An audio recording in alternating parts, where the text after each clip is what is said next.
Hello, everyone. This is Chelsea Wingo. And I'm Amy Covell. And this is our podcast, Hashtag LifeGoals. We just wanted to give a little context, if you will.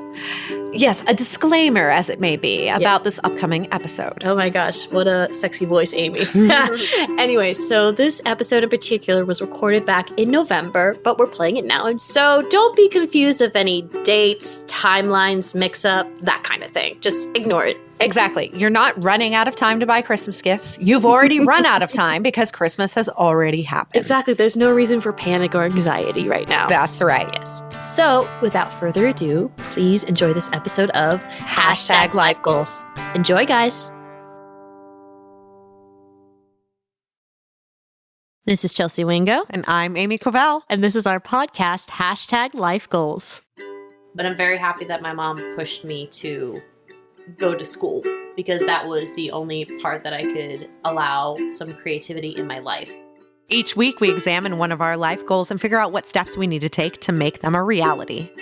When I went to film school, the first thing they said is, we're going to destroy your movie watching experience. They said the exact same thing in screenwriting. We're going to destroy your movie watching experience. So it doesn't it destroy doesn't. it for me. It didn't for me, it too. for me. Yeah, no. I think it's so much more fun to watch a movie now. So come join us. It's going to be fun.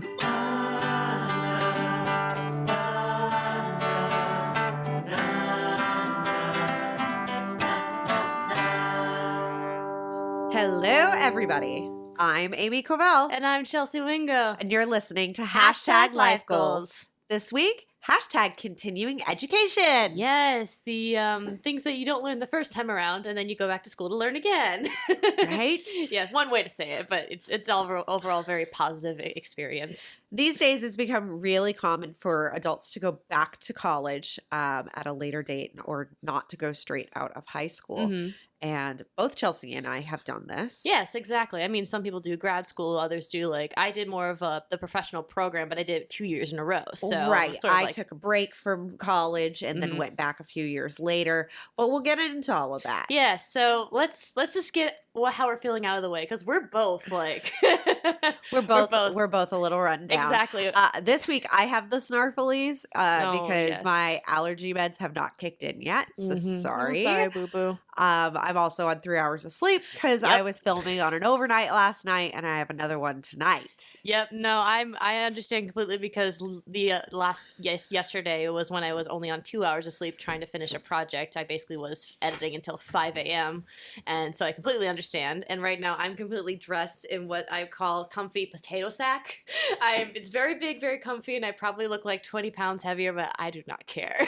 It's just how I'm feeling right now. Not gonna lie, I'm wearing slippers. Yeah, exactly. This is like the first time that we're both in comfy-ish. Obviously, you're more stylish than I am because you got the jeans on. I got full-on sweatpants. Oh, yeah. And a really big and hoodie. I have jewelry on. And our guest that's sitting in the corner is putting on his hoodie as well. So we're just all getting quite comfortable indeed. So let's snuggle in and Yes. have a talk about continuing education. Yes, getting all snuggled in. All right. So so you want me to start or want you to start? Or I will jump into the research. Okay, for you jump us. into it. Go ahead, girl. So the first article I found about continuing education was from Maryville University, and it talked about the rise of adult students. So there's been a big increase in adult students enrolling in college programs across the last 10 years. Ooh. All starting with the major economic downturn, otherwise known as a recession, in 2008. Oh, yeah.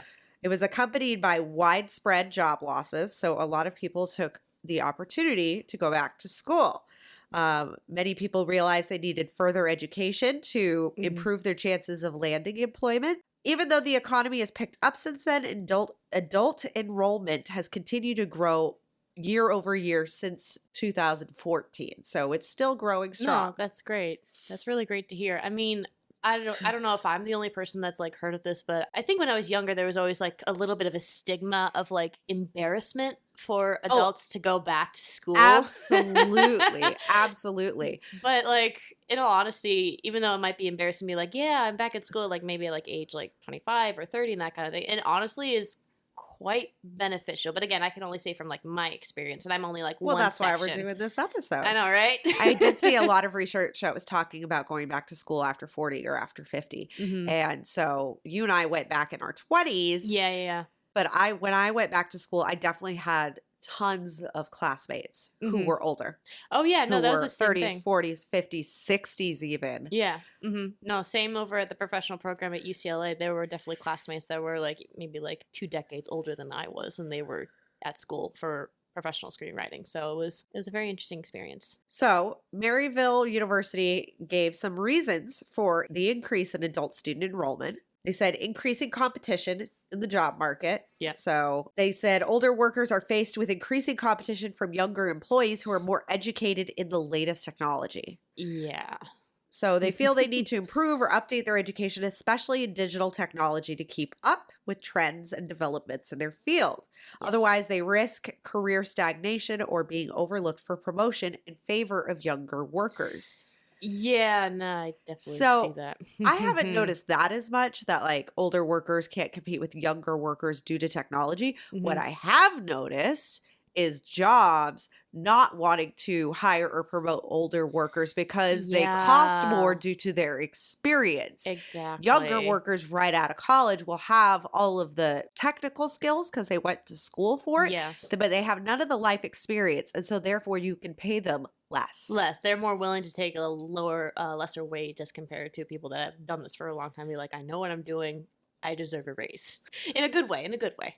Ease of access to education has increased adults going back to school. Mhm. So we've had a growth in online education, making it easier for people of all ages to enroll, to Yes. take classes on your own schedule, and to take classes in areas where you don't have access to as many classes. Yeah, no. The reason I laugh is because one of my big projects is I edit videos for an education company that do programs like that do basically study courses for the ACTs, SATs, DSSTs, all of the above. So I completely understand, and I mean, even I am learning from the things that I'm editing for other people. So, so yeah, definitely. Another reason they noted was job dissatisfaction. Many workers are unhappy in their jobs, and they realize that further education can be the key to enabling them to make a career change or improve their employment situation.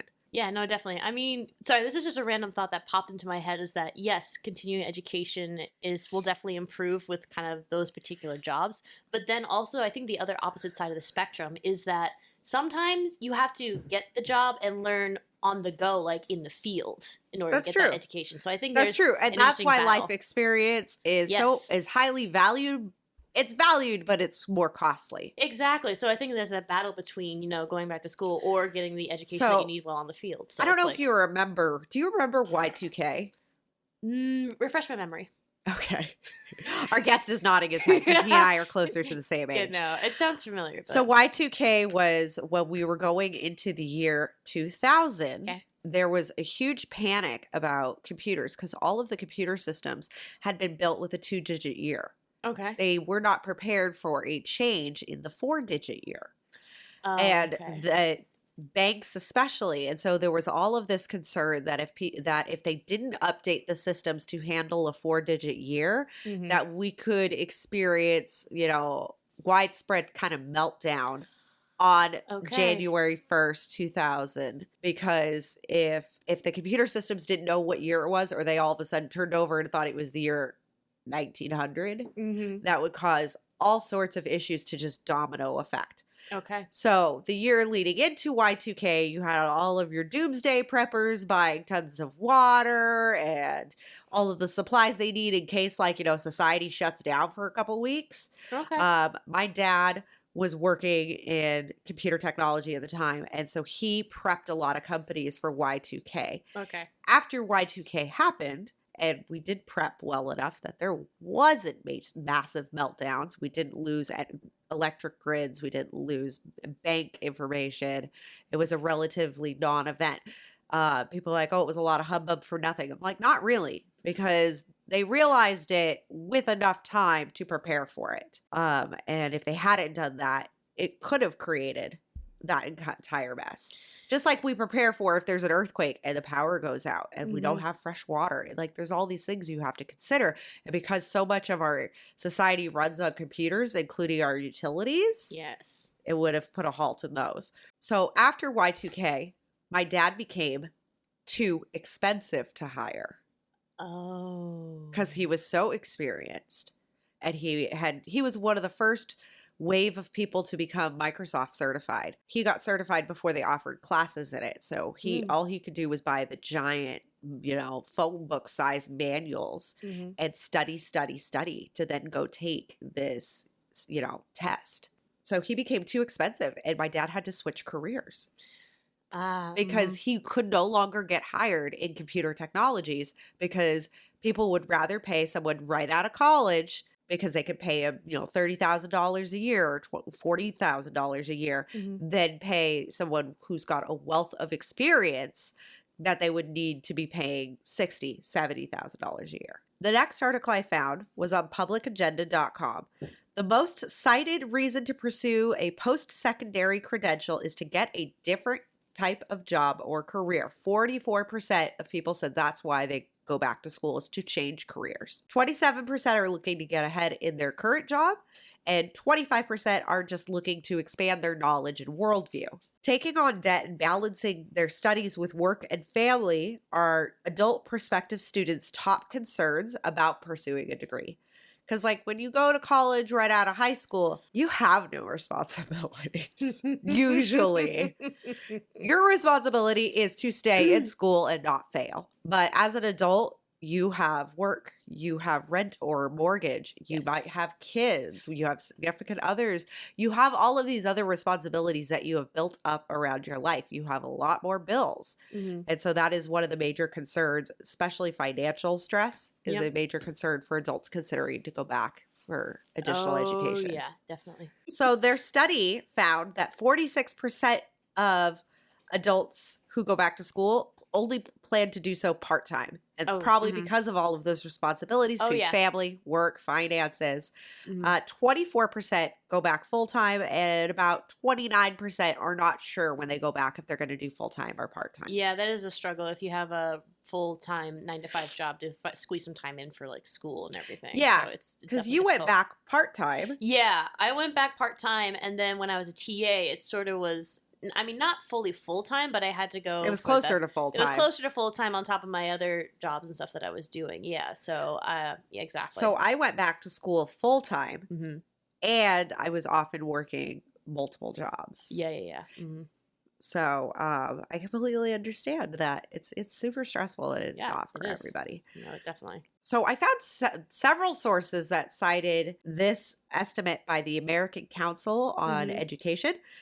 They put the number of post-traditional students as having grown to between 13.3 million and 16 million.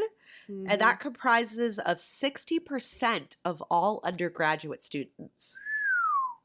So adult students are making up more than a half of undergraduates. So GreatValueColleges.net had an article about the 5 most popular degree programs for non-traditional adult learners. The first one was accounting, because it's a rapidly changing and growing industry, and it only requires an associate's degree to get into accounting, and sometimes not even that, could be just a certification. Accounting offers good wages and benefits, and you become basically a skilled worker. So my accounting work, I can charge a lot more for it than I can for the other hourly work that I do. Because you're certified and you've taken lessons and you have the credit to back you up. Even before I was certified, I could charge more because it is considered a skill that not everyone can do. So that's really the difference between what you can charge for something. So you can charge more than minimum wage. One, if you've put in your time, usually you can charge a few more dollars than minimum wage. But what you're really going to see a jump in is if you offer a skill that not everyone can do. Maybe that's something I got to include in my pitch work when I talk about how I'm an editor and I want to be able to help you out. But, I have some tricks up my sleeve. It's a Saturday morning. I have a dog in my lap. I'm just in complete relax mode right now. The second degree program they mentioned was cybersecurity. It's in huge demand as most of the world's business operations and pay systems are done entirely online. And they are facing a global shortage of trained professionals placing those who have credentials in cybersecurity at a distinct advantage when they're negotiating for salary and benefits. Yeah, no, there was a guy that I worked with when I was on the movie Suicide Squad that had a lot of knowledge about cybersecurity because that was what he did. He did a lot of research regarding that and knew all this information about, hacking and, firewalls and everything like that. So I was like, ooh, this is quite interesting. The next degree is medical coding. So that is another industry that is experiencing a labor shortage and is also expected to grow significantly in the next few years. Mm-hmm. Liberal arts, which Okay. seems kind of silly but the thing is liberal arts degrees cover a lot Yeah. because it covers everything in the arts. It's not as highly specialized as the other degrees, but because it's more well-rounded, you can have a concentration in psychology, mathematics, honor Yes. studies, music, science. There's a lot of things that fall under liberal arts or can. Yeah. Our own degrees fall under liberal arts. Yeah, it's a very specific section with like media and entertainment, but liberal arts is such a wide net. I mean, I had an interest in psychology for a while until I almost failed it. So apparently, I don't think I'd be a good psychologist, but I find the subject very fascinating. For So sure. a degree in liberal arts can prepare students well for a variety of other academic fields, making it an excellent program choice for those who are going after an associate's degree. Mhm. Same with applied science. It gives a broad overview of a variety of subjects, but it's concentrated in hard sciences rather than humanities. Mhm. So I have both an Associate of Arts in Liberal Arts and an Associates of Science in Applied Science. Nice. Yeah. No, I have media arts and entertainment with the focus in cinema and then the fine theater arts. So it's all under one main category. Right. So my Associates of Science would be in that Applied Science category, Yeah. and that's my degree in cinema production. Mm-hmm. So, additional careers that I found from an article by lifehack.org. So, they listed 17 of the best careers worth going back to school for. Mm-hmm. A lot of their careers fell into one of those 5 categories of degrees that we just talked about. Interesting. And the additional categories that I saw coming up in that were education, marketing, and business administration. Yep. Definitely I would see say that. business administration is probably definitely the one that you see the most for people who are looking to advance in their current career. Mm-hmm. Yeah, no, and I mean, with a lot of job postings that I see all the time, it's a lot of business administrative stuff. So it's definitely high demand in the market right now. So that's everything I found for the research. I'm very proud of you. You did a very extensive research for this. Why, thank highly you. appreciate it. I fit it in between setups last night on set. Yes, you fit it all in your busy schedule. And you're on 3 hours of sleep. So I would applaud you, but I've got a napping dog in my lap right now, which I'll probably have to move relatively soon. Well, let's bring on our guest. Yes, please. You and I both know him. Yep. He is a friend of ours. Mhm. We both met him through the film industry. Yes. I'd like to introduce you to Jesse Stocks. Hello. Hey. Hello. My gosh, it's been so long. How are you doing? Yeah, it has been like a year? Yeah, it's been almost a year. And we also came in with matching shoes, which Yes, is amazing. We have which is matching awesome. Vans snitch shoes, which is snooze. Matching snitch shoes. Try saying that 3 times fast, but it's amazing. Matching snitch shoes. Matching snitch shoes. Matching Matching snitch snitch shoes. shoes. It's And really I'm funny when you snarfling. say Yeah, you it have the with the snarflace. snarflace. Yeah, Yeah, exactly. right? So that's another round of applause. Matching shoes. Matching- So, Jesse, Yeah. I think it's been about a year since I saw you as well. Have we hung out since we went and saw Halloween? No, we have not. We have talked since then. We have haven't talked. hung out. Mm-hmm. Exactly. So I met Jesse on a zombie film about 3 months after I left my day job. Mm-hmm. And then I brought him on to work on your film, Faith. Yes, and he was an amazing crew member, kind of helped keep everybody together, especially my sanity at the times when I was freaking out. So thank you for that, Jesse. It's much appreciated. My pleasure. My pleasure. Exactly. So, Jesse, how about you tell a little bit about yourself and, what you do and how you contribute to continuing education? Well, I'm 37 and I like margaritas and long walks. This is along not a dating the- profile. Oh, no, okay. It's not. He's was the only single. reason- This is his platform. This was the only reason why I came on this program. Okay, I'm sorry. So, Don't ruin his game. Okay, I'm sorry. Jeez. Sometimes the truth hurts. Oh, I'm sorry. It Jesse. does hurt. I'm sorry. Now, It hurts so good. Oh god. Okay, moving on. So like I keep on track. said, I'm 37. I spent some time in the Army right after high school, and actually I spent about 13 years total Wow. in the Thank military. you for your Thank you for service. your You're welcome. service. Which branch, may I ask? The Army. Oh, okay, sorry.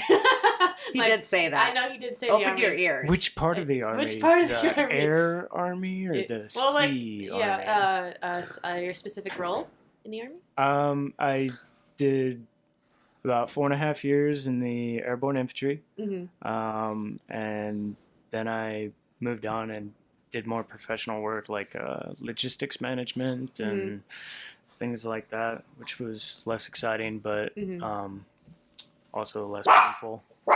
So Right. I have a friend who is in the Army, and I don't know if he did any infantry time because they took him in specifically to be a teacher.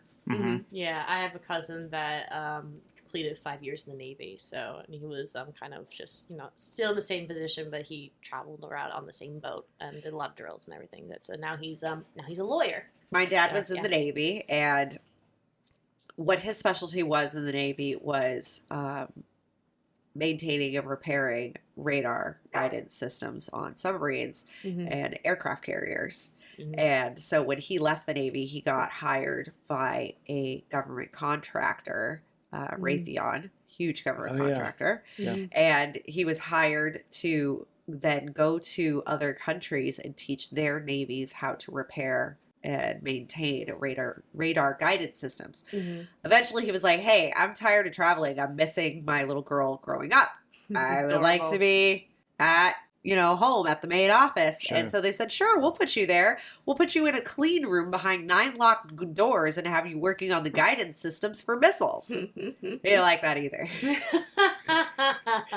yeah, it's no, Raytheon's a big company that we work with them a lot, and they're like, oh, you can get a job after you're out of the military, you'll be making like 90 grand a year. Raytheon is a really good place to work, I will say that, other than the fact that my dad did not like traveling all the time. And then he's a people person, so it was just kind of depressing for him to be in a clean room. Like, he had to lock 9 doors to go to the bathroom, and his boss wasn't even allowed to know what he was working on. But when he was traveling with them, at first it was fine. He would gone for like a couple weeks or a month. Then it became 3 months, and then they were talking about sending him for 6 months, and it was going to be nonstop. Working for the government's depressing anyway, so. Yeah, but it was good money. It was good benefits. He made lots of good friends while working at Raytheon. And, surprise, surprise, found out a couple of years ago, he even has a pension from them. So they get like $150 a month that they didn't know they were going to be getting. Hey, Wow. all right. My goodness. Yeah. Date so night. yeah, exactly. So then Jesse, how did you transition from the military to the film industry and then eventually going back to college? I started going back to college while I was still in the military. Oh, okay. Just because I always wanted to get that degree. I had this idea in my mind that, it was going to incredibly enrich my life, but I was miserable in my job. What degree were you going for when you first started taking classes again? Well, I had planned on, because at the time, the IT industry was just massive. I mean, it was growing exponentially, and I had close friends and family members that were in it, and, I was like, oh, maybe I'll just do that. So I started going to school for that, and I was miserable. No, sorry about that. Just because I am not a math person. I'm not a crunch the numbers type person. I can do it for simple things, but I don't want to be staring at, binary code and all that for no, it's hours on end. understandable. I just realized why the garbage trucks are going by on a Saturday, and we've never had this problem before. Monday was a holiday. Was it? Oh yeah, it was Veterans Yeah, it Day. was Veterans Day. Thank you for your service. Thank you for your service Oh, yeah. once again. So we apologize for Olive protecting us from the big garbage truck. Yes, exactly. And she's now digging into my backpack, trying to. There's nothing there, sweetie. There's nothing. But she's not sure yet. She doesn't not believe sure. you. Yeah. she's now going to protect us. She's going to be a service dog. She's gonna make sure there's no bombs in there. Yes, no, exactly. But yeah, no, totally understand the not wanting to stare at a screen at the same thing over and over again, which is probably what What led you me to do most of your day. Well, here's the thing. There's a difference. I do stare at screens all day, but it's for different projects and different things to do for work. It's not like the same repetitive routine over and over again Right. as I did when I worked for a media production company as the reception or like other customer service work. It'd be like the same routine and stuff. With freelance, even though it's a double-edged sword, it's a bit of being able to have a little bit of variety. Because one thing I did for a deadline last night was for a series that would be for like social media videos, which is very different from the narrative stuff of what I normally do, or the educational stuff that I do. So there's variety in that. So I understand not wanting to always have something. But there's some same. creativity in that There's too. some creativity, yeah. So yeah. I mean, like that makes a big difference. Mhm. IT's not very creative field, I guess, unless you're a visionary. Yeah, Mhm. or if you're Same doing with the programming. military, it's not very creative. Mhm. Even if you try and be creative, they're like, no. What are you doing? Put that back. It's that debate of the like realism versus the idealism is what I always like to call it, and that kind of find that balance in kind of There your should mental be a sanity. happy marriage between the two. Yeah, but definitely it's very difficult, especially when you're younger and you just either got out of school or got out of college. You want to be able to do all these great things, but you have nothing to really start off from besides maybe what your family's there to offer you and other things like that. I mean, I had such big plans. I was always one of those people that you knew without a doubt was going to go to college, was probably going to go on to get her bachelor's and her master's. Yeah. And that's not how it fell out for me. I Mhm. mean, when I went to school first, I went to UC Santa Cruz and I was there with a focus in theater.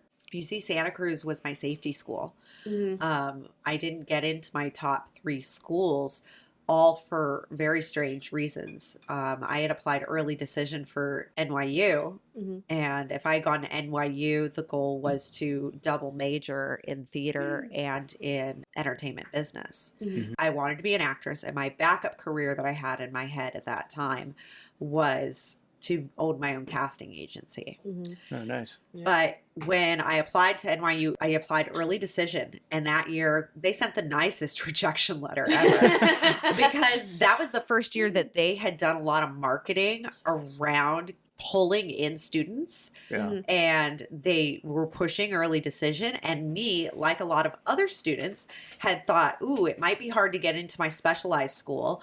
I should go in via the College of Arts and Sciences at NYU, which is broader, and then I should transfer, to my specialized school after I Yeah. finish my general eds. Mhm. After I'd already sent in my application, I started getting courted by Tesh, and it was too late. I'd Mhm. already applied to the College of Arts and Sciences. Mhm. My other 2 top schools were USC Mhm. and University of the Arts in Philadelphia. So USC, if I had gone there, I was going for a degree in stage management. And they only take 4 students a year to that program. Oh, wow. Mhm.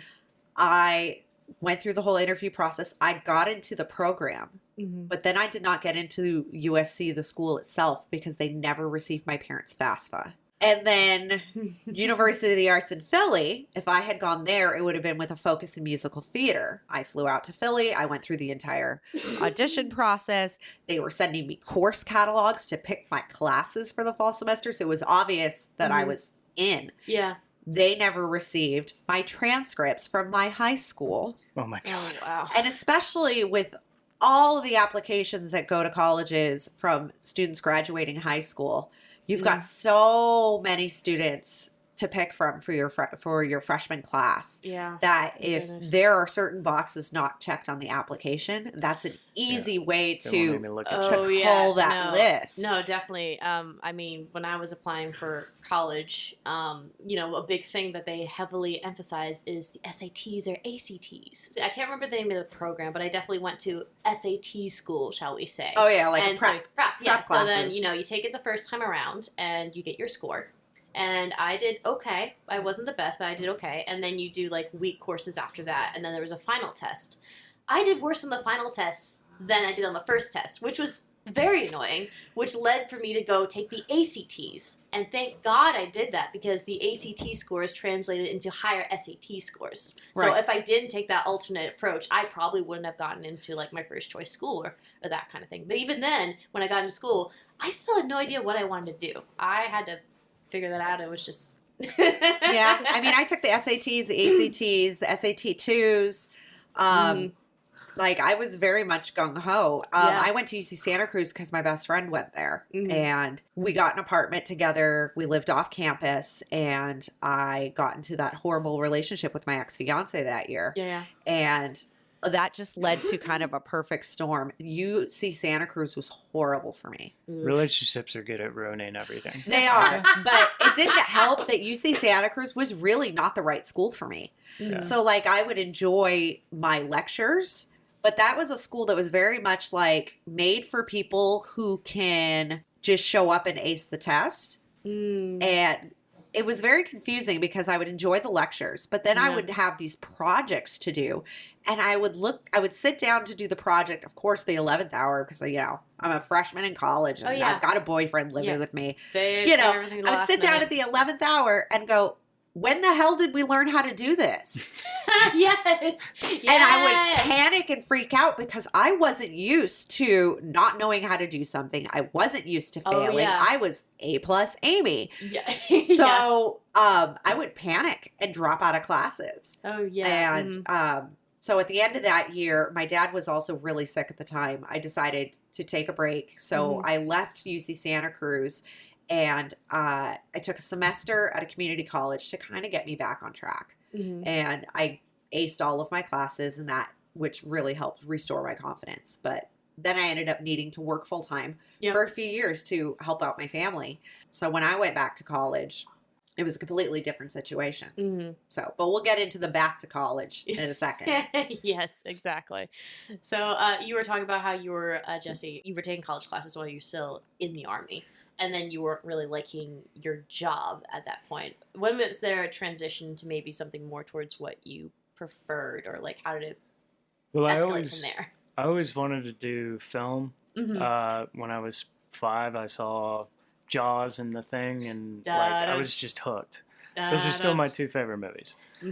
But when I was growing up, like the movies that me and my friends, we all wanted to watch, and that was coming out at the time, you know, it was Platoon, it was Born on the 4th of July, you know, it was Full Metal Jacket, you know, so Love like Full Metal Jacket. So like watching these movies, I just thought like I got to experience this. So I went in the military, and I'm not really cut out for the military. I'm always that guy that when they're like, you're going to do this and you're going to do this, and are there any questions? I'm the one guy that's like, why don't we do it this other way? And they're like, shut up. I'm getting flashbacks for when I did it, because when I went to school, I did an interview of doing the musical theater program, because that's what originally what I wanted to do. And basically the head was like, you're going to do this, this, this, this, and nothing else when you do the degree, any other questions. I was like, okay, I'm turning around and going back and reconsidering my life path. How did you pick the major that you picked, Chelsea? I went undecided for the first year is what happened. And then I can't remember I think it was freshman year. I'm not exactly sure. I was undecided. I knew I wanted to do something with media arts and entertainment. I wasn't exactly sure. And I was able to get into a communications fellows class for digital media and convergence. And these are for fellow students that applied, you know, early on, freshmen. I was able to kind of work my way in there.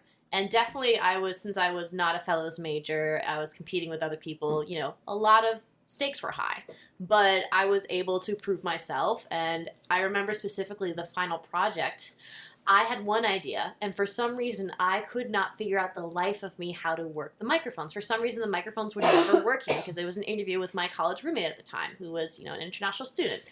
And so literally within 24 hours, I had to recreate a new idea, recreate a new project to present to the class. I literally only had 24 hours to do so. And luckily, I was able to get away with like a B+, and my teacher was very impressed. And we're still actually good friends to this day, because yes. What's a fellows program? Is that where you go meet all the fellows? Fellows programs would basically be hold on, let me backtrack a little bit. Okay, so to clarify, a fellows program is basically a kind of like a program for students that focuses on one specific major. So there could be a fellows program for science. There could be. And your fellows program was what? Yeah, the fellows program that was for digital media. Okay. So it'd be for communications and digital media. All right, now I'm tracking. Yeah, exactly. So for that class, I didn't enroll as a fellows major because obviously I was still naive and scared. I'm like, I don't think I'm this kind of person. I don't know. But then I ended up being in a class full of fellow majors, so it was very nerve-wracking. Got it. You were people who definitely knew that this is what they wanted to do. Definitely knew this is what they wanted to do. Definitely knew what they were doing when I was still trying to figure everything out. And that was where I learned a handful of things with like Final Cut and Photoshop and then HTML code and WordPress and all this stuff that I had no knowledge beforehand. And it was very enlightening because it definitely opened the doors of more into editing, which is what I love, and more of that post-production stuff, which is a side of the film industry that I really like being a part of because it's very creative. Right. Yeah. I mean, you guys heard what my focus was going to be at the different colleges. So we always knew I was going to be in arts and entertainment. We always knew I was going to be a performer. Yeah. But I was also very open to what direction it would take me. And so I was kind of like, when I picked those schools, I figured whichever school I ended up going into would kind of end up molding the trajectory my career was going to take. Sure. Yeah. Mm-hmm. Yeah. No, exactly. But yeah, that was definitely like the first kind of like step into the education of, being in the entertainment industry. But it wasn't until probably junior year when I started to dive more into screenwriting, which is my other love. Because there was a teacher that was head of the screenwriting program for a very long time. Everybody wanted to get in. Everybody wanted to get on his like class list. It was super, super hard to get in. And again, like stroke of luck, for some reason, I didn't think I got in. And then like last minute, there was like a sudden change and I got into his class, which was awesome and amazing. And I got to experience that kind of love for screenwriting.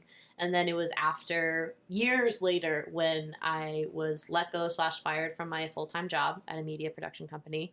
And my mom suggested, oh, why don't you try diving back into screenwriting? And literally handed me a brochure of the UCLA professional screenwriting program. And literally within that weekend, there was literally 48 hours to apply. I filled it out. I wrote everything. I rushed drive to the office literally hours before the office closed to hand it in. And if you didn't get that, it's literally, because that's like the fifth Not literally. figurative. Not figurative, literally. I am using that word way too much. I get it. But you are literally using that word. I am. Yes. Make fun of me. Come on, bring it to me.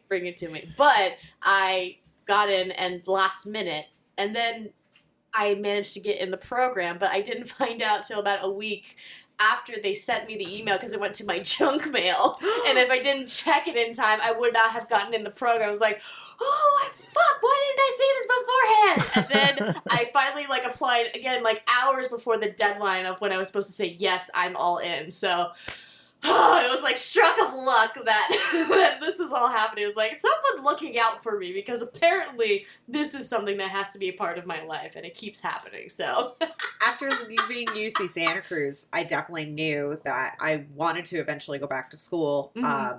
But again, life gets in the way. Oh, yeah. When me and the ex-fiance broke up and I moved back to California, it was with the goal of going back to school. Mm-hmm. And unfortunately, though, I started a full-time job that was more than full-time. It was I was burning the candle at both ends. And I kept trying I was job hunting for 6 months, trying to find, well, not 6 months, 3 months. I was job hunting for 3 months, trying to find a lower management position where I could be working part-time, but still be working enough hours to pay for my rent. So that way I could go back to school. Lo and behold, then I broke my spine. Oh, so yeah, that's I right. couldn't work. So I used that as my opportunity to go back to school. So I went back to school full time. The first year I was just going to school. I didn't have work because I was unable to work. Mm-hmm. So I got to really dive back in. The first semester, I didn't want to go too hard, considering I was still in a back brace. Mm-hmm. Still, I was going to physical therapy twice a week. So I decided I'll take 3 classes because I was like, my major had been acting before. Was that still going to be my major? I don't know. So I took 1 film class, 1 acting class, and 1 art class. Mm-hmm. And Awesome. I fell in love with film. And How could you not? Yeah, Right? it's so enticing. I It's had the beast worked itself. behind the scenes as a stage manager in theater for years. Yeah. But I just like film. I don't think I had thought that much about it. Because I don't think I knew that deep a detail about the roles of the film crew. Oh yeah. Mm-hmm.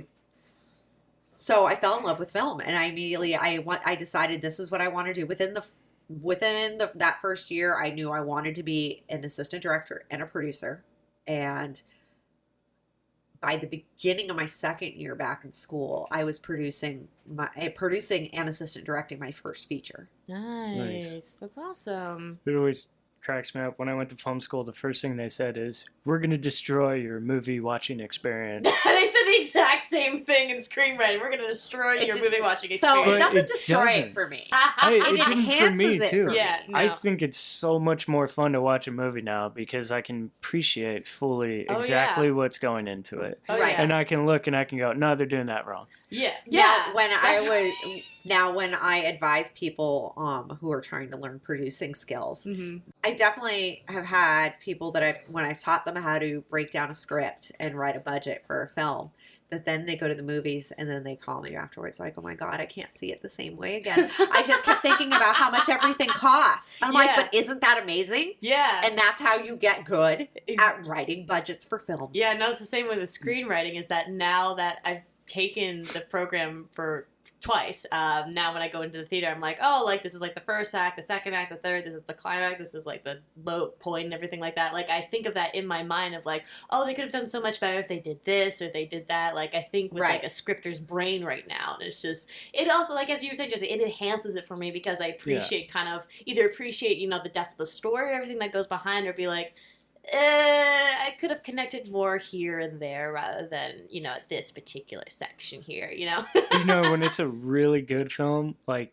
you stop doing that. Oh, Like, yeah. You'll be like 10 minutes into it, and then you're just drawn into the story, and you're watching it, and wow, that was a really good movie. And Yeah, then no, people will definitely. ask for your, like, what did you think of this? I'm like, I'm going to have to go back and watch it Oh, again yeah, for no, a second time. that's how you know it's a good movie, because you have to watch it again to kind of break it down and be like, oh, this is what I like about this. I like this here and there. For me, that's how you know it's a bad movie. Really? Because it means that I've mentally checked out. Oh, no, not me. It just means I've totally forgotten to, like, sit there and criticize it, and I'm just like, Yeah, Exactly. So the analyzing It's is like so you're natural letting it to all, who I am. This sounds really wrong. You're letting it all penetrate your brain at once and just, like, be flooded with, like, everything, like, combined in like a gourmet meal or something. I don't know why I'm getting into food analogies here, but you understand what I mean. Like, Sure. It's like you get all the scents, you get the flavor, film-wise, and then it's just, like, it overpowers you, like, ah. it's And still just, magical. It's still magical, yeah. And then after being desensitized it for a while, you're like, oh, it's this particular part of this thing right here and everything like that. So yeah. But yeah, if it's something where like I can't connect with the characters, or it's just there's something that's very jarring to me, then I'm just no, I can't. I back away. That's how I know it's a bad movie, when I immediately am nitpicky at something and I can't like get back into the story. I can't connect with the characters, especially. Characters is such a huge thing for me in Of course, stories. you're a writer. It should be. Yes, it Have you ever is. watched a movie that, like, you're watching it and you realize you're like, this is just a badly done movie, but at the same time, you're just, like, having fun watching it. You're like, I shouldn't enjoy watching it, but I kind of am. Yeah, I mean, people... Not because it's, like, a crazy low-budget, terrible B Shit show. movie, but, like, because it's, like, a first-rate movie that's just been done pretty poorly. Yeah. But somehow it manages to keep you there. Yeah, I mean, people are probably going to hate me saying this, but I really don't like comedies like the Sacha Baron Cohen or the other, like, ones that are focused solely on, like, certain comedians or that kind of thing, where it's just, all it is, like, jokes, and there's not really big story going on there. Like that just sitcoms. What was that? What'd you Like say? all sitcoms. Like all sitcoms, yeah. I don't like a big majority of sitcoms because I figure they focus more on the joke too much. And, like, I hate to point out Sacha Baron Cohen, but his is definitely more, like, he pushes the edge for me. Right. He pushes the edge for me on, like, some racist jokes and things like that. And I understand that for a good portion of the audience out there, they need that sort of distraction and they just want to mentally check out and just laugh the entire time. Me, I want to connect. And those kind of movies, I really can't connect on. Like, see, that's how I feel about a lot of the big blockbuster movies. Yeah. That's how Summer I feel. blockbusters. Yeah. Like, yeah. I get the need that people want to go to the movies to escape. And I get that. I see their Yeah. place in our society. Mm-hmm. I'm not going to rush out to see them unless my boyfriend worked on it. Yeah, and then, like, if it's something that I'm interested in, then I'll go see it. If not, then I'll just watch it on Netflix later. Like, I don't watch a lot of the superhero or comic book movies, but there's every once in a while that I will go and check out and watch because it's good. Like, recently, I just watched the the second of the new Spider-Man with Tom Holland. I didn't see the first one, but I saw the second one, and that was actually a really good one. It surprised me a lot. It wasn't Right. even really a superhero movie. It was more of a comedy. It was more of a comedy. Yeah, it really was. And I think that was what it kind of turned on its head a little bit and it shocked me a little. And then I loved the characters. I actually liked the story that was going on underneath and I liked the twist and everything that happened. So, yeah. So, Jesse, when I first met you, you were about to start going back to school. Uh-huh. So, now that you've been back in it for 2 years or so, have you decided where you want to land in the film industry? Have you kind of narrowed in on a focus? Yeah. So I have a creative partner that I met in school. I think the whole Nice. purpose of film school is to just meet those people that you want, Right. to work with. Yeah. Like I said, I figured out really quickly that I wanted to switch careers to film once I went back to school. That Mhm. first semester, I went and asked my film teacher and I said, hey, if I'm going to make this my career, do I need to get a BA? Because if so, I need to know now because that'll change what general eds I take. And she said, no, you don't need a BA to work in film. People get a BA in film so they can network. Right. So that way they can meet people. She's like, you have no problem networking. Oh, no. And she'd only known me for a month and a half, 2 months. She's like, you'll be fine. Yes, Miss Networking You don't from need- prom. And I was like, great. I like hearing that I don't need to rack up $80,000 in student loans. Yeah, No, right. You do not. No, it's great. That's the whole purpose of film is, I mean, like there is a little bit of like the technical side that you learn, but like you meet and work on student films with people who all have a different area of focus. And like me, my focus is directing, writing, and then for some reason people keep on pulling me to do AD. It's not my passion, but I enjoy it. Right. Because I did a lot of the similar stuff in the military. Right. Yeah. And You can then- keep people in line. Yeah, I don't know why I'm 5'4". Like for some reason, people find me to be intimidating at times. But like, you guys have been around me. I'm pretty easygoing, No, you are. soft-spoken. You definitely are, but you definitely You don't want to see him angry, though. No, you don't. No, You don't. no, exactly. But you definitely, I think, as what Amy was saying, even though you say you're like you're small and everything like that, you definitely know how to put people in line and to get shit done when stuff needs to get done. There is that seriousness in your presence, shall we say? Okay. I mean, like, well, we're all there for a purpose. Yeah. And if you're wasting time, Mm-hmm. then Why are you there? you're not. Yeah, I mean, like, if we want to hang out, let's finish, and then let's go to a bar and hang out. Exactly. Or let's go to somebody's house and hang out and do whatever. But like while we're there, optimize your time. Let's Mhm. get it done. What do you need done? What can I help you with, Chelsea? What can I help you I with? think that's one of Thank the things Yeah. that is so different about the film industry Mhm. is that everybody is truly there to achieve the same goal. Mhm. Whatever the project is, they're all there to achieve that goal. Yeah. Where you don't find that in a lot of other work industries. Yeah. No, People definitely. are there for the paycheck, or they're there for the benefits, or they're there to kill time until the right opportunity comes up. Yeah.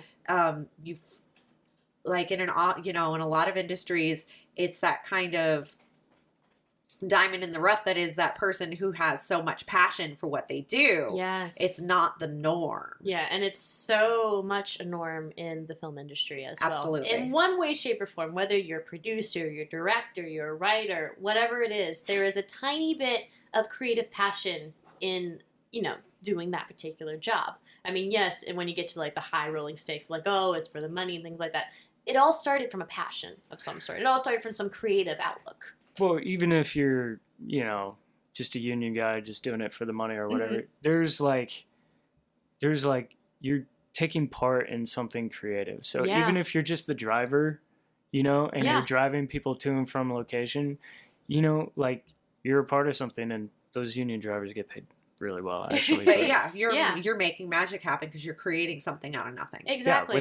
Yeah, without every single piece, the film doesn't work. Mm-hmm. So it's kind of cool because, I mean, obviously the big names are the producers, the directors, the writers, and the actors. Yeah. But like without every single other piece working as hard as they can, it's not going to work. Yeah, you see all the above the line people, which are, as you said, the actors, producers, and then below the line is everybody else that have worked 110% or even more. Which is why I urge people to not jump right up once those lights go up in the movie theater.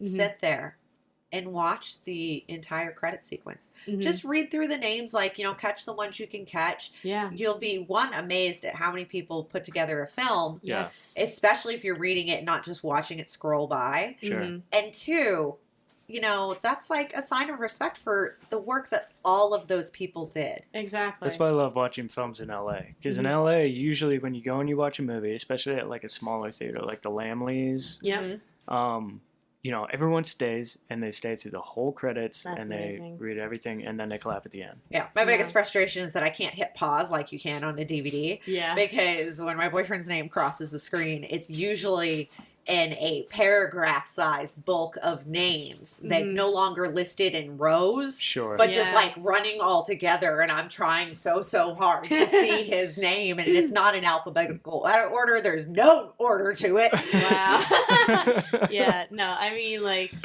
one poor visual effects guys. Exactly. Yeah. And girls. Yeah. Like a particular pride moment, I guess I'll say, is when I was on Suicide Squad. Literally after that movie came out, I think I got like 5 or 10 people that sent me photos of when they took my name, pictured my name in the credits. Cute. It was very adorable, and it wasn't in paragraph form. There were other names there, but they had my name first because I was like the first big one for that visual effects, and then they had everybody else afterwards. But everyone was like, "Oh my God, my friend Chelsea was part of this, and they were part of this. They were part of this Oscar award-winning, which was mainly for the costumes, but still Oscar award-winning movie." I'm like, "Okay, thank you, I appreciate it." Like I was giddy, but I was like embarrassed. Did anybody send you pictures of your name from American Hustle? My name was not on American Hustle, unfortunately. Because I'm like, that's a way better movie. I mean, yeah, I will say that I think Suicide Squad could have been a little bit better, but from being on the inside with what they had, I think they made the best solution possible. But I do love American Hustle more. But I remember my family tried to stay after to watch the credits, and they didn't see my name, and I think they got a little bit pissed. But at the same time, my role was a little bit smaller in American Hustle than it was in Suicide Squad. Suicide Squad was a lot bigger, and it was a lot longer production because I was there for like 6-9 months, while American Hustle was only for like 3. So, yeah. But yeah, Suicide Squad was what? $300 million movie? Yeah. And they had the money to put your name on the screen. Exactly. And they made back they like did it. I'm coming after you. Yeah, and then they made back like twice its money as well, because even though it may not have been like the most favorite movie, it earned back its money. That's because it's a blockbuster. It's a popcorn movie, and we discussed that. People want to go to escape. So what has been the biggest challenge for you, Jesse, in going back to school? Well, I have kids. And when I came out here to go to school, my then wife at the time, they came out about 3.5, 4 months later. And just balancing school and then trying to do side work and being very involved with my kids. I would pick them up from school. I would, help them with their homework. I would hang out with them, play with them, take them to ice cream, try, even though I had no money, to take them to go and do fun things, get them ready for bed. I was very involved. I love being a dad. I think it's amazing. So I think the hardest thing is like having to sacrifice some of that time, Mhm. you know, and like also going to school. You don't have any money. No. So no. like, whereas I used to have this, you know, Cushy very government job. cushy government. It was a cushy Cushy, government job, right? especially compared to what it is now. I'm like, what the hell was I thinking? But you know, I'm still happier than I was back then. But Mhm. you know, going from having money to do things all the time to, you know, like maybe I can take the kids to go get ice cream this week. You know, that'd be cool. Like, Right. it sucks. It sucks. Mhm. But you know, in the end, if you're chasing, I think one of the things, the reasons why people go back to school now Yeah. when they're older is because way back in the day, you know, we all know about the American dream. It was, Yeah. you know, shoved down our throats as kids, but that didn't exist prior to World War II.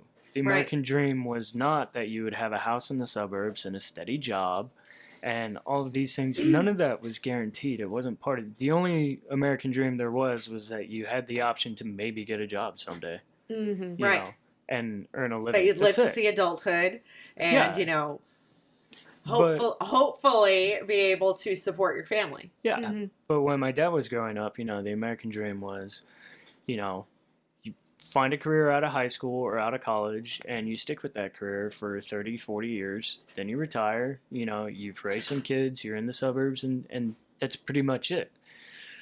I think that's kind of dull. Well, what was your biggest challenge going back to school, Chelsea? I mean, at the time when I lost my full-time job, it was when I had to rely on temp agency for work. So that was a part where I had to basically kind of give up a little bit of that creativity to get financial stable income.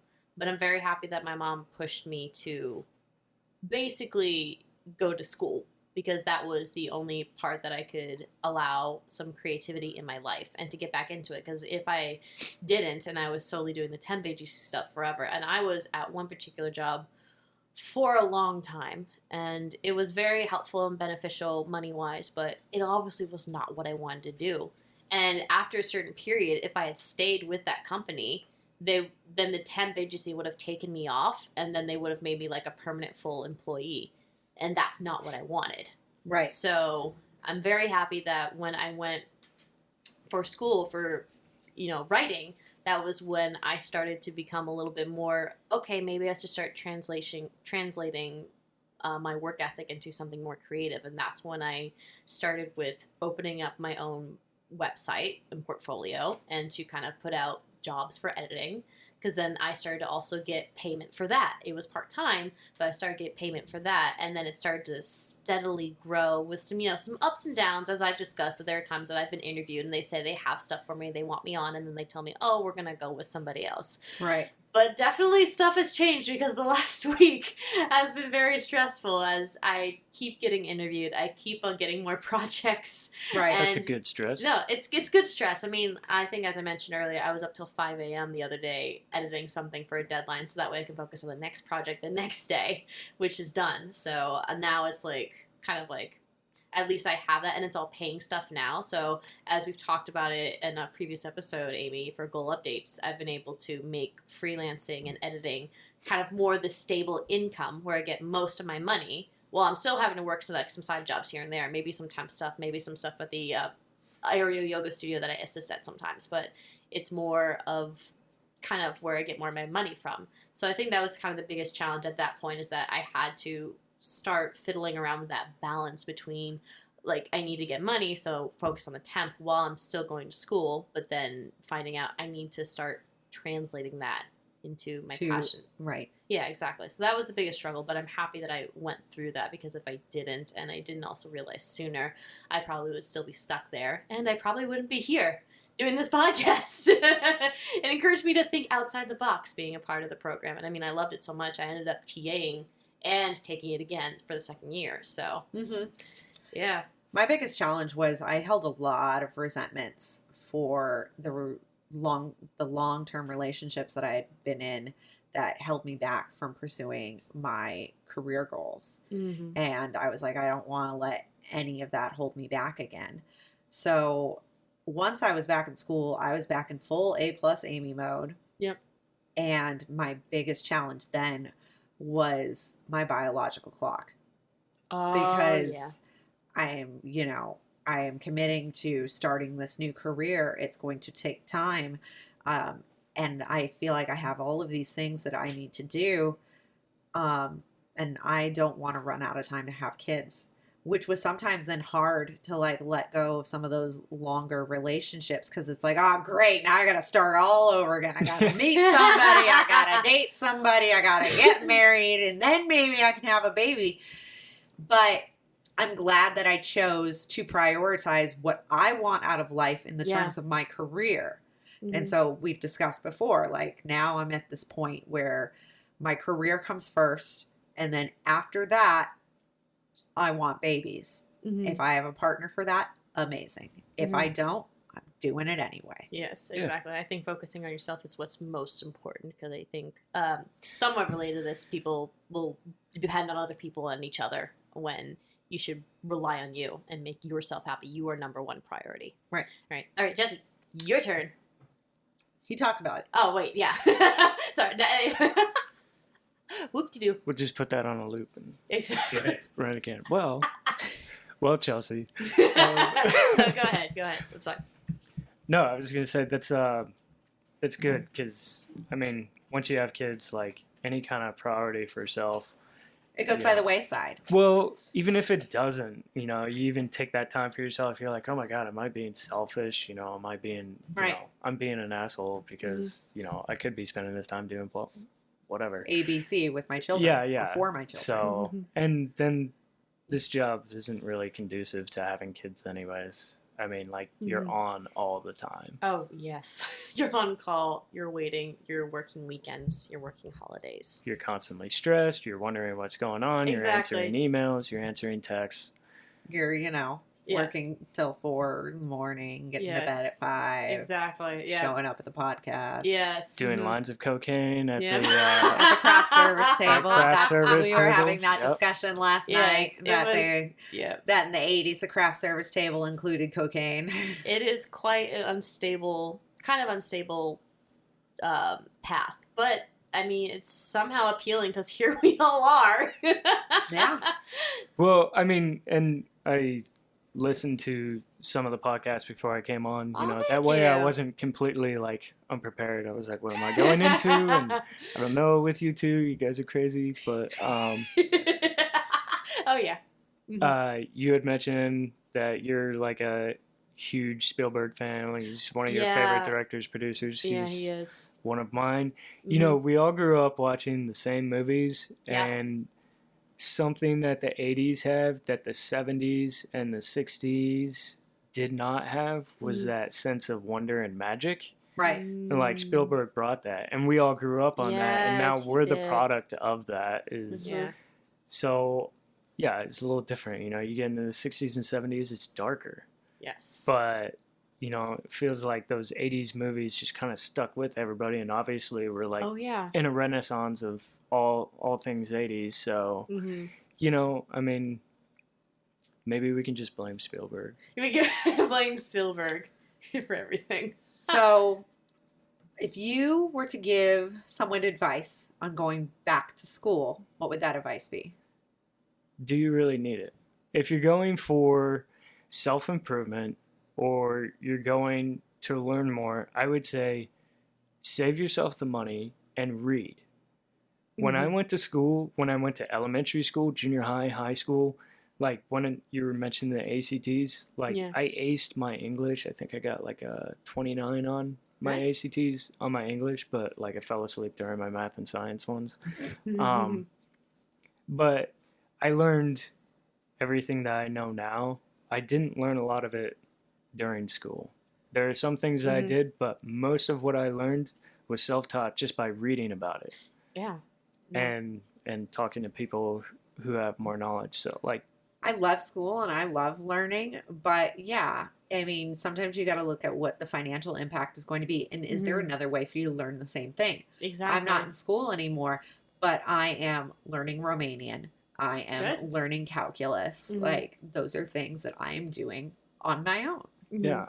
Yeah, it's definitely kind of like that toss of, like, as you were saying, kind of like, you know, going back to school, and then also like the lifestyle experience, that kind of thing. So it's always, I don't want to say it's controversial, but it's always kind of like teeter-totter which one to go for, because you don't know. Sometimes you'll learn more stuff from here, but you'll also learn more stuff when you're actually doing it.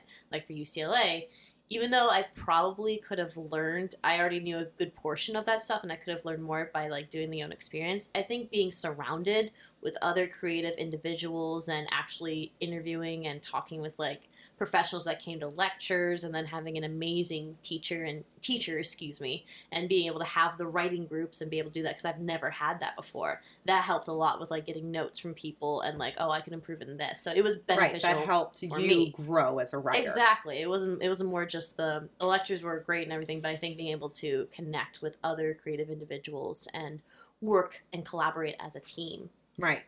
was big for me. And I think that's how collaboration has become a big important thing in my work now, because you can always use some sort of opinion or advice or help from somebody else to make it the best project possible. I mean, you can do everything yourself, great, but you're only viewing it from your perspective.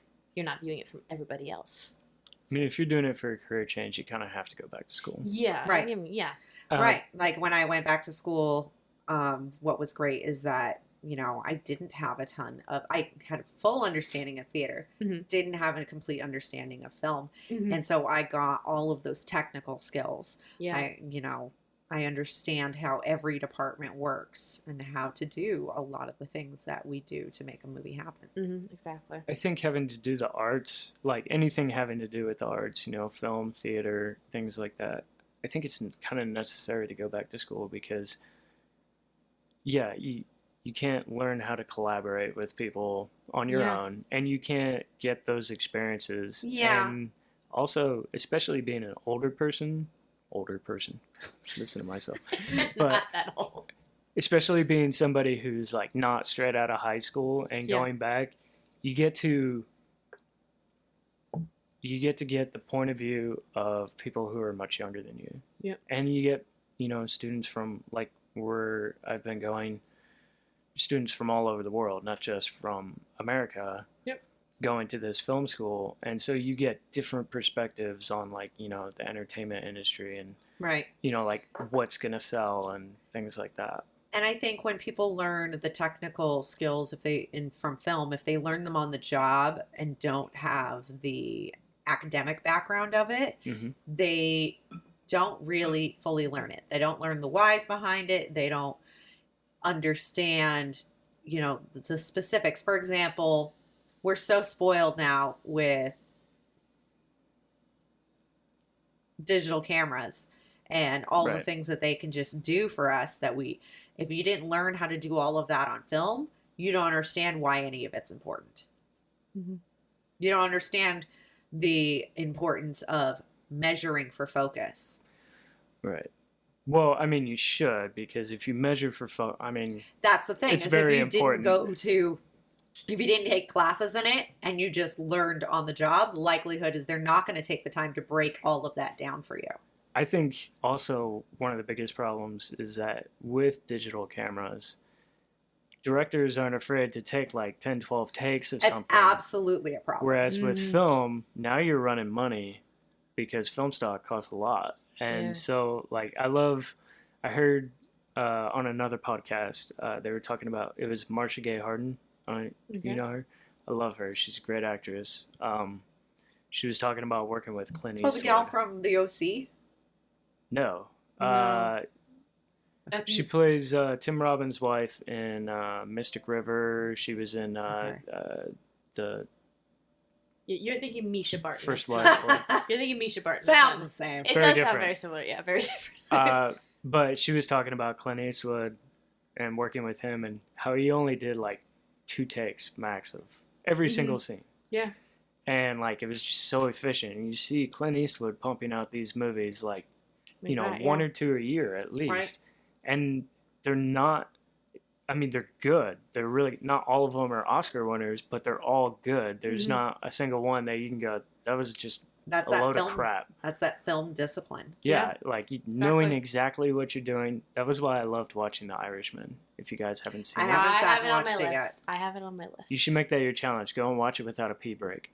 Okay. Okay. Without a pee break, okay. Because it's like 3.5 hours long. Oh, got it. But what was great about that movie is, Martin Scorsese, he was an auteur, he was, a groundbreaker, Yeah. he did Goodfellas and Taxi Driver and Raging Bull and all these movies. And you go and watch where these formerly groundbreaking actors, Joe Pesci, Robert De Niro, and Al Yeah. Pacino, and you watch them, at the other end of their career with somebody like Martin Scorsese also at the other end of their career. And they come together and you're watching a bunch of professionals make this amazing, beautiful movie, and you just, I don't know, there's something about like being so good and at that age, it's beautiful to watch. So Look forward to it. Yeah. So if any of you guys missed it, we've already been given our challenge for the episode, and that is to watch The Irishman. Without having to go for a pee break because it's 3.5 hours long. I didn't know it was that long. I mean, I had some beer, but yeah, Okay. I did have to. Got it. Got it. He wants us to succeed where he failed. Yeah, Got it. Okay. Alrighty. Fantastic. I'll succeed the next time. That's good. That means it was good enough that you're going to watch that movie a second time. Oh, I mean, definitely. the O.J. Simpson documentary that was 7.5 hours long, I think I've watched it 3 times. Without a pee break? No. Because a lot of times it was 2 hours at a time Oh, okay. because I had to go to work. Yeah. But that it was so well done that I've watched it multiple times. Is it a documentary? Yeah. Oh. I Not was the thinking reenactment. of OJ, because that was really a lot of fun. I loved watching it. The People versus O.J. Simpson is, I think, the one I'm talking about. And I think you're talking about the American. I don't know. There were 2 of them. I mix them up all the time, the names of them.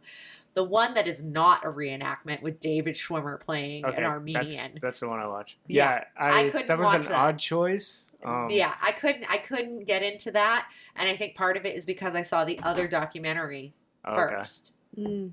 And it was just so perfectly done that the other one was just like, okay, I'm trying to get into this. This is not being presented as well. All right, I'll take Cuba Gooding Jr. as O.J. Simpson. I'm like, you want me to accept David Schwimmer as an Armenian? I'm out. Mm. John Travolta's role was brilliant. Mm-hmm. He was so funny. I don't think I made it far enough to see him. Oh, he missed out. That was probably the highlight of the whole thing. All right. Well, should we move on to our next section? Absolutely. It's time for hashtag hood. All right. If you don't know, we use the hashtag of the episode, put it on Twitter, and see what results yield. And it was interesting because I used continued education, and there was a good portion of whether it was promoting events or there'd be like, hey, do you need lessons of this? Come and do blah, blah, blah, blah, blah, blah, blah, blah, blah. Hashtag continued education. So Right. Probably a lot of, Yeah. University of Phoenix Oh, yeah. ads and Oh, yeah. University Definitely. of Phoenix. Yep. Exactly. That's like the most commercialized community college that you see always on the billboards and on ads and on websites. Mm-hmm. But I mean, they're doing a good job so far. Alrighty, so for some of these, I will blank out some names because they obviously promote to like certain people. Well, not promote, but they mention certain people, and we don't know who those people are, and we don't want to get sued. So, all right, first one. Now you're thinking like a producer. I learned from the best. I now feel safer with these turnarounds. Blank and blank are now trained to @stop_the_bleed. If something ever happens to me and I need emergency assistance, I know they will be the ones to help me keep me alive. So basically, they got education for emergency safety, for first aid, exactly. So that way they can save people. Is that whenever something considered happens. continuing education? I thought first aid was like something you know. It's supposed to be. It's supposed You're to be supposed to something know it that anyway. You're just supposed to know it, but I guess Not apparently. I mean, I did learn first aid when I was doing Girl Scouts and then also as like a separate course in high school along with a bunch of my other friends. So that was, I guess, another branch of education that I guess not a lot of people chose. I know, Olive. But yeah, there's that. All right. Sorry, we. Interesting. Yeah, very interesting. Congratulations to my wife, Blank, for getting her CDME. For those who don't know, the Certified Destination Management Executive is the tourism industry's highest individual education achievement. Did not know that. Did not know that. So, congratulations to you, Blank. Again, don't want to get sued. Good job, Blank. Good job, Blank. Very I don't think prestigious. we can get sued considering they put it out on the internet. Yeah, that's true. But I mean, you These never are know. public posts. They are public It's posts. true. That's just someone hanging their diploma. Phyllis. Okay. We'll say Phyllis. Yeah, we'll say Phyllis. Good job, Phyllis. Okay. We spent like 10 minutes in screenwriting class talking about sustainable farming. # continued education. All It those happens. different things, yeah, where our conversations go off on tangents. Exactly, but then you never know when your next creative like burst can come from, and sometimes it can come from sustainable farm living. I think this is a good one to end it on. You may not understand everything completely, but should know something of everything to make an informed decision. In this connected world, you get information about anything. Use it wisely. # continued education, # Friday thoughts. I think that's a really good That is quote a nice to one end to on. end on. Yeah, exactly. I mean, that's why my film education was so diverse is, especially as a producer, I need to understand what I am asking of my team. Mm-hmm. Exactly. And if I don't understand what their job entails, I won't have realistic expectations for them. Yeah, Sure. no, I'd say it's the same thing when you're also being a writer and director as well. Even though I've only done basically 2 films, from being in that position, I've had to learn the more professional business side of like, this is what I'm expecting, this is what I'm seeing, and I'm seeing a growth in that. I think from when I did Let Go to when we did Faith, because Let Right. Go, you saw me in Let Go. I was still a little all over the place and trying to figure things out, and I would like to think with Faith, I had more shit together, and I Yes. had a better visual understanding going into it. Right. So, and I'm hoping to just progress that even more for, our 3rd short. That will probably be not until next year, but yeah. Yeah, so next year, I will be directing Chelsea's next short. Yes. Oh. Because So I will be writing and acting in it because it's something very personal and dear to me. It deals with a lot of, with like mental health and depression and stuff like that. And it's stuff I I want wouldn't to get know over. anything about that. As he leans into the microphone. Exactly. So yeah, we'll have to circle back and be like, hey, you want to do this? I'll Jeez, probably look- say yes. Yeah, okay, good. Well, Jesse, I'm so glad you were able to join us today Yes, for this thank discussion. you. Thanks for having me. No. It's I been mean- great to catch up and see Yes. where your career is taking you. Yeah, definitely. Is there anything you want to plug, like social media where people can follow you if you're interested? If you're not, you don't have to. But No, I mean, I don't really have a huge social media presence oh, okay. because most of the time it feels exhausting to me. Oh, It is exhausting. Like- it can be for sure. Like, I'll meet with people and I can do one-on-ones, but social media, like having to like hashtag everything, and Yep. it's not my thing. So basically, you're saying you're a diamond in the rough, and then if people find you, they're the lucky ones. Yeah, if you want to hire Jesse or you want to know how he is on set, feel free to reach out to us at LifeGoals Pod. Yeah, we will give please. you the lowdown. Yes, definitely. We'll give you that insider scoop. Yeah, I talked to Amy and Chelsea. They're my people. They can get in touch They're with my me. people. I And then love we'll that. do lunch. Yes, exactly. Ooh. For only an hour because, we're so busy. That's why I like doing one-on-one things. It's like, let's go do lunch. Cool, you're paying. Yeah, do Oh, this. yeah. First impression. Let's see if we can make this work. All right, guys, so that's it for us today. Mm-hmm. Until next time, I'm Amy Covell, And I'm Chelsea Wingo. and you've been listening to #LifeGoals. Have a great day, everybody. Bye-bye.